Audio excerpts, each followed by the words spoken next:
Kita beralih ke informasi selanjutnya, pemirsa jenazah sopir ojek online yang menjadi korban mutilasi di Bekasi, Jawa Barat telah dimakamkan. Keluarga meminta polisi untuk menjatuhkan hukuman yang setimpal kepada ketiga pelaku.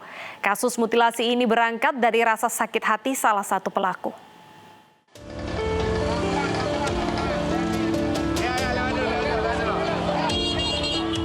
Iring-iringan motor ojek online mengawal pemulangan jenazah Rido Suhendra dari Rumah Sakit Polri hingga kediamannya di Bekasi, Jawa Barat Selasa malam.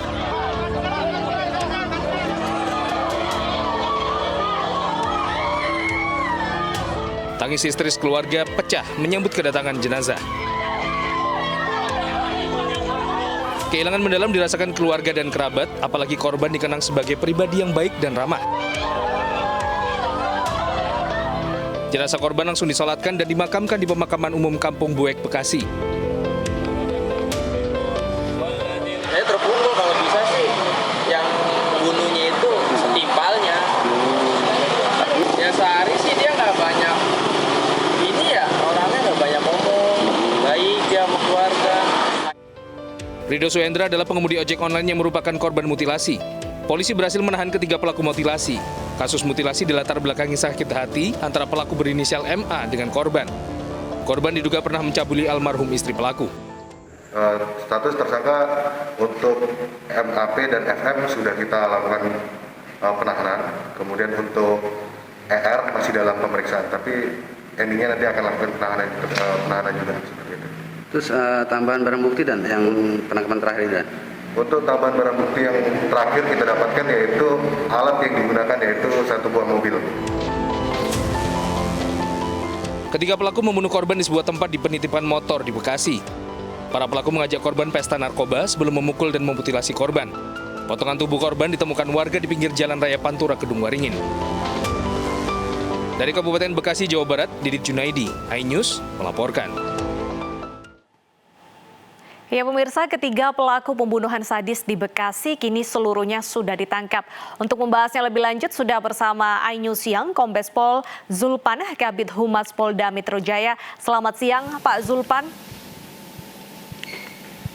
Selamat siang Mbak Deta. Baik, Pak Zulpan, dari ketiga pelaku yang sudah ditangkap, apa saja peran masing-masing pelaku tersebut? Baik, terima kasih. Jadi terkait dengan kasus pembunuhan berencana yang disertai dengan melakukan mutilasi korban.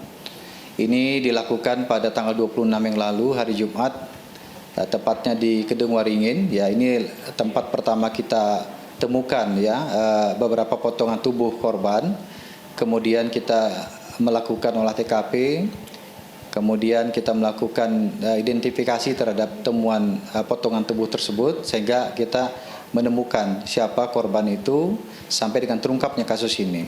Adapun yang melatar belakangi daripada perbuatan ketiga tersangka adalah sakit hati. Ada dua orang yang sakit hati dari ketiga tersangka tersebut terhadap korban. Yang pertama adalah tersangka MAP.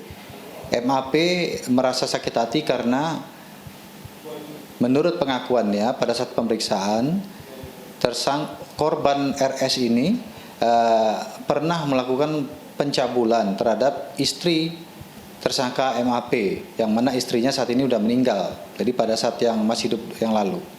Kemudian yang kedua, terhadap tersangka FM, ini juga merasa sakit hati karena pernah mendapat ucapan-ucapan yang menyakitkan hatinya. Baik.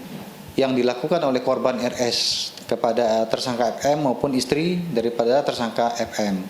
Sehingga atas dasar itulah kedua tersangka ini membuat skenario perencanaan pembunuhan, dan ini melibatkan satu tersangka lain yaitu ER yang sebenarnya tidak memiliki dendam pribadi terhadap korban.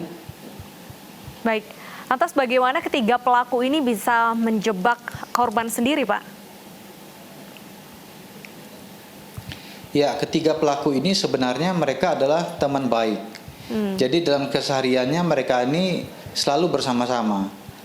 Dan salah satu tempat pertemuan mereka yang sering mereka jadikan katakanlah pos untuk pertemuan itu adalah di TKP pembunuhan pertama, yaitu penitipan motor Mitra di Tambun, Bekasi.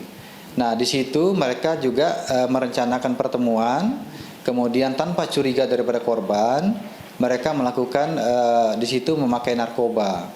Ya, kemudian setelah memakai narkoba dan pada saat korban ini tertidur, maka kedua tersangka yaitu MAP maupun FM ini langsung melakukan perencanaan yang sudah Baik. mereka susun, ya, dibantu dengan ER untuk melakukan pembunuhan dengan peran masing-masing. Oke, Pak Zulpan, selain kasus mutilasi sendiri, ada keterkaitan dengan kasus narkoba. Bagaimana penyelidikannya ke depan, Pak? Ya, tentunya kita dalam hal ini ya lebih mengedepankan kasus pembunuhannya ya, karena ini adalah pidana yang lebih berat, artinya pembunuhan berencana. Karena dalam hal ini walaupun di situ awalnya mereka menggunakan narkoba, tetapi ini adalah sebagai awalan untuk melakukan tindakan pembunuhan berencana. Ya, ini hanya untuk jebakan terhadap korban agar korban terlelap di situ, ya, tidak menyadari akibat pengaruh narkoba itu. Jadi kita lebih fokus kepada penanganan pembunuhan berencana yang memang sudah dipersiapkan ketiga tersangka ini. Baik, berapa ancaman penjara untuk kasus pembunuhan berencana yang menimpa pelaku ini, Pak? Ya, terhadap mereka bertiga, ya, penyidik Polres Metro Bekasi telah menetapkan atau mempersangkakan pasal 340 dan 338 KUHP dengan ancaman pidana seumur hidup dan atau 20 tahun penjara. Baik, ketiga pelaku akan terancam penjara seumur hidup. Terima kasih Pak Zulpan atas informasinya dan waktunya sudah bergabung di iNews Siang.